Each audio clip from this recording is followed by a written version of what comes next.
Hello, this book.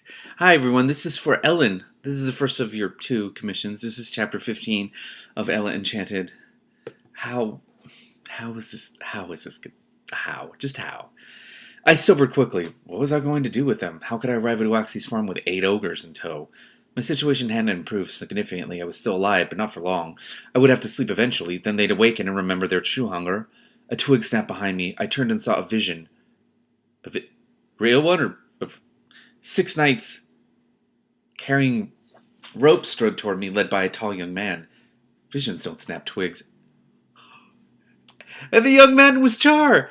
Oh, that's right, because he was going to go hunt in the fen. Oh my god. He saluted me, but his eyes were on the ogres. Uncoiling a length of rope, he knelt over Sif and began to blind his ankles.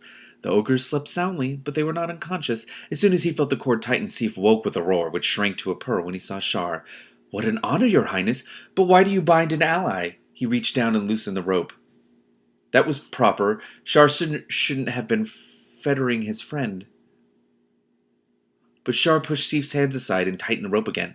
How could he be so cruel? The knights had begun to bind the other ogres who were also stirring. Sif tried again. Prince, I would sacrifice my life for you, and you treat me so rudely. Still, Char paid no attention. I watched stupidly while Sif's feet lashed out. Char reeled back, losing his grip on the rope. Sif rose and kicked the tether away. The knights hadn't made much progress with their binding either. Everywhere they were doing battle. An ogre knelt over one fallen knight, about to sink teeth into his shoulder. The knight twisted away, gaining a few seconds, but the ogre was turning toward him. Char regained his feet and drew his sword. He and Sif faced each other warily. Char spoke to me, his voice oddly loud. Can you tame them again, Ella? If not, run and save yourself. Oh, I get it now. I was so confused. I was like, wait, they're allies? I don't get it. Persuasive voice thing. Anyway, the question cleared my wits. Sif, Nish, ogre friends, I called on Ogres. Why do you wish to destroy your benefactors? They have food for you, but they cannot give it to you until you do what they want. The ogre stopped clawing and biting and pounding and lunging and kicking, and looked at me trustfully. Would you like to know what the food is? I asked. Please, Sif said. The treat they have for you is a dozen baby giants, only 6 months old. They all smiled beatifically. But these friends can't bring the feast unless you let them tie and gag you. When they bring out the infants, they'll remove your bindings. So seat yourselves and hold out your arms and legs. They will be gentle. Only Nish remained standing, looking dazed. Sit, Sid commanded. Nish sat. The tying and gagging was completed quickly. Then the ogres were bound together, a treatment that they endured cheerfully. Ella, Char swept a deep bow. He'd grown taller. How did you tame the ogres? His voice was too loud again. I'm skilled at tongues and... Oh, I can't hear you. Oh, I forgot. He extracted something from his ears. Beeswax. Beeswax. Oh, my God. Which is why he was speaking so loud. That's why the ogre's magic had no effect on you. Once we sight ogres, we always put the wax in. The danger is being caught unawares. Char said that one of the knights acting as a scout had seen me. He reported that a band of ogres was about to eat a maiden when she talked them to sleep. How did you do it? I told them about finishing school and they began to snore. Ha! Oh, she's great.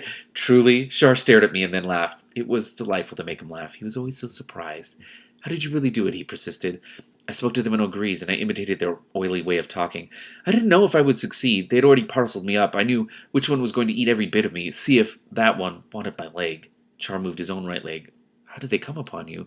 I told them I'd run away from finishing school. They caught me when I left the elves. They ate the pony the elves gave me. I shuddered. Was finishing school so wearisome that you had to run away, he asked. Very wearisome. And see what it's done to me? I can no longer break a set of dishes by accident. Now I can balance all of them on my head and stroll through Frau without dropping a single one. I have many accomplishments. Are you proud of them?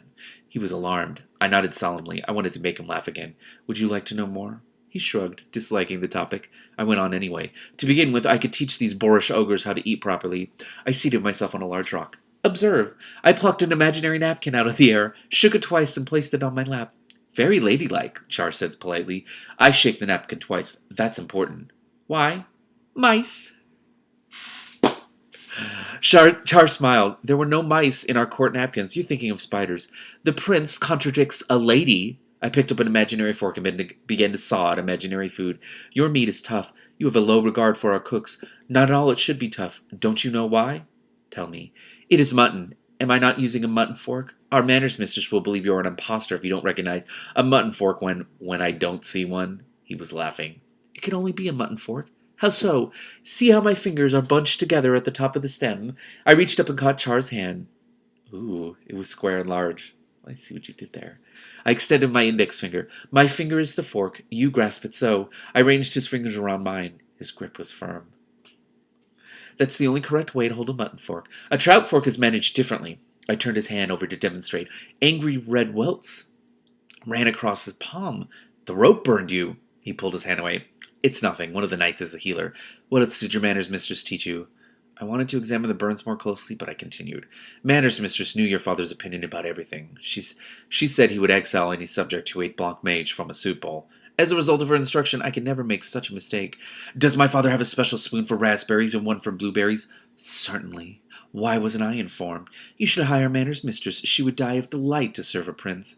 I went on to describe all our mistresses. Riding mistress was the only one who taught anything worth knowing, I concluded, although it is helpful to know the proper way to behave, so one can decide whether or not to be proper. Oh, I love that! On the word proper, Char started. I should have introduced you long ago to my knights. He called to them friends. John, Aubrey, Bertram, Percival, Martin, Stefan, or I guess it could be Stephen. Meet our ogre tamer. She's the lass I told you about, the one who speaks gnomic. He's told them about me. I curtsied. We wondered when you would remember your manners, the one named Stephen said. I'm pretty sure it's Stefan now, they see, because it's got an A there. Seif made a garbled noise through his gag. For a moment I had forgotten him. Char went to the ogres, and I followed. So much as you are our friends, so much are we your friends, he said. But we won't kill you unless you force us to. For an instant, Seif looked dumbstruck. Then he began to struggle violently against his bonds. The other ogres did likewise and shrieked through their gags as well. The ropes held, and they quieted slowly. Seif glared at me with such rage and hate that I fell back a step. I held his gaze, however. You are never going to eat me, I told him in ogrese. I am not an it, and I am not your dinner. And how do you like being tricked into doing what you don't want to do? Telling them felt wonderful. Because it has a double meaning, being tricked into doing what you don't want to do. Oh, God, it hurts. I smiled at Char. For some reason, he blushed. While Char and I addressed the ogres, the knights were busy setting our lunch for all of us. When we were seated, we delayed our first bite until Char began to eat. It was so natural to him, I doubted he noticed. Over traveler's bread, cheese, dried meats, and sweet cider, he told me about his mission to help King Gerald. The king will be glad to see this lot. 8 ogres and no injury to us? Sir Stefan nodded at the ogres, who were struggling anew at the sight of our meal. He'll be interested to learn that humans can use their magic against them, Char said. Well, at least Ella can. Whenever he finds out, Sir Bertram frowned. How will we convey them to King Gerald? No need for your melancholy, Sir Bert, Sir John said. With this maid's help, we just caught 8 ogres. 6 knights never did that before. We'll think of something, Char said. They'll have to be fed, Sir Bertram reached for the bread. And you're the best hunter we have, Sir Bert, Char said, and the knight's expression lightened. Ogres can move quickly, Sir Martin said. It shouldn't take too long to reach the king. I've been told they can outrun a horse, Sir Stefan added. A centaur, too. Even a hart. While Char and the knights discussed ogre transport, I thought about the wedding and despaired of getting there in time. It was 3 days from now, and I was even farther from the giants than I had been when the ogres had captured me. If I walked, I would arrive weeks late. And then I remembered Nisha's order not to run away.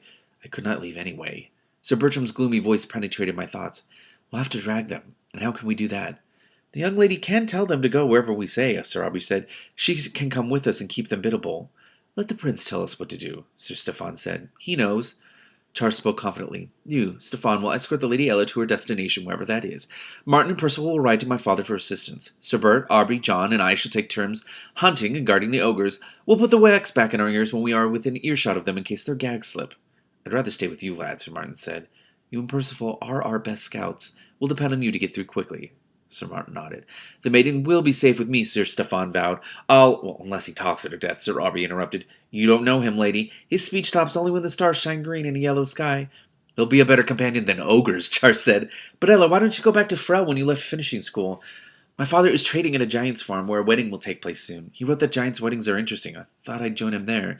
Char marveled. You put yourself in such danger in order to see a wedding? He thought me a fool. Sir Bertram spoke. It's fortunate that all the maidens in Kyria do not decide to travel by themselves. We have enough work without having to rescue them.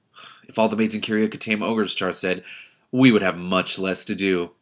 Perhaps not such a fool after all. Oh. After lunch, Sir Stefan mounted his horse, and Char lifted me behind him. As soon as he did, my cursed-caused complaints began. In a moment, I was going to fall off the horse. The curse wasn't going to let me abandon the ogres. I don't like to leave you in danger, I said, starting to dismount. Go with Sir Stephen, said Char. We won't come to harm. It was in order. I could go. My symptoms stopped. That was clever. Because you have to, that's your life. Like, you have to do, oh. Anyway, Char caught the horse's bridle. Will you soon be in Frel again? If father doesn't send me back to finishing school, and if he doesn't want me to travel with him. Why did he want to know? Did he want me to be? Why do you ask? He didn't answer directly. I should be back shortly. These maneuvers never last long. He spoke as though he'd been on thousands. Perhaps I'll see you soon then, and you can tell me about the other ogres you catch. Perhaps you can teach me how to tame an ogre. I'm Thuan Siang, I said. That's farewell. It sounds evil. It is, I answered, and we parted. Oh, God. Every once in a while, in this book, there's just a sentence that I'm like, no, that's not okay, and that's one of them. Okay, I'm going to make another video and read the next chapter. God.